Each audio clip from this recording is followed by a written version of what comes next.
So guys, as we discussed earlier, that dysuria is not a disease, it's a condition. So every condition has some underlying causes.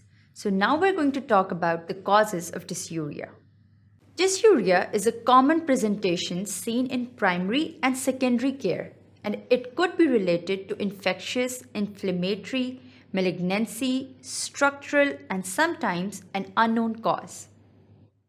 While the most common cause is infection, and it can manifest with urethritis. As the name indicates, itis refers to inflammation. So urethritis is the inflammation of urethra, as you see here as the red inflamed part. Then we have prostatitis, which is the inflammation of prostate gland. Next we have epididymoarthritis, which is an inflammation of the epididymis. Epididymis is a tube that connects a testicle to a vas deferens in the male reproductive system. Coming to cystitis, which refers to the inflammation of bladder. Next we have pelvic inflammatory disease. PID is an infection of the female reproductive organs. It most often occurs when sexually transmitted bacteria spread from your vagina to your uterus, fallopian tubes, or ovaries. Next, we have the upper urinary tract infection involving the kidneys and ureter, and it may be another cause of dysuria.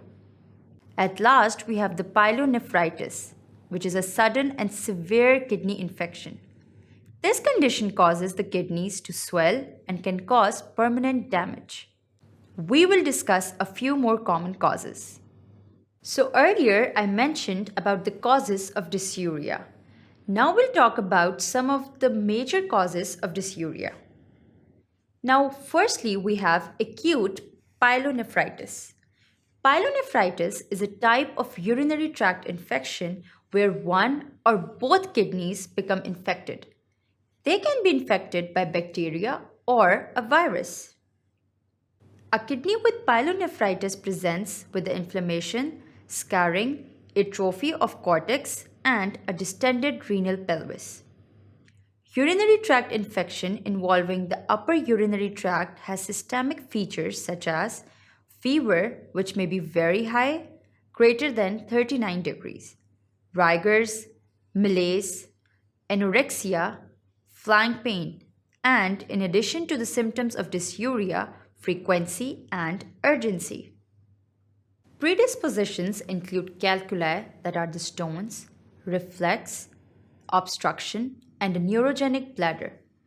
Now, neurogenic bladder is the one in which the brain and the nerves that carry messages back and forth between the bladder and the spinal cord don't work the way they should.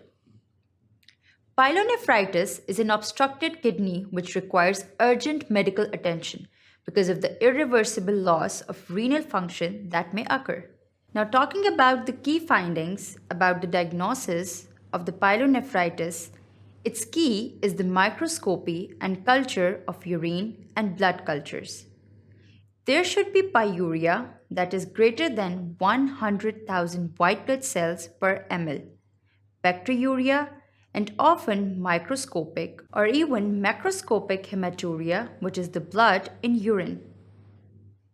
Now moving towards another common cause of dysuria, that is the acute cystitis, which is an infection of the bladder or lower urinary tract.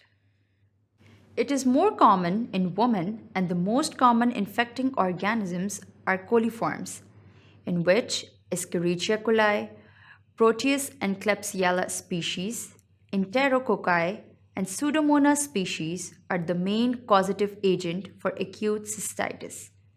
Well, acute cystitis presents with dysuria, suprapubic discomfort, frequency, urgency, incontinence, and microscopic hematuria.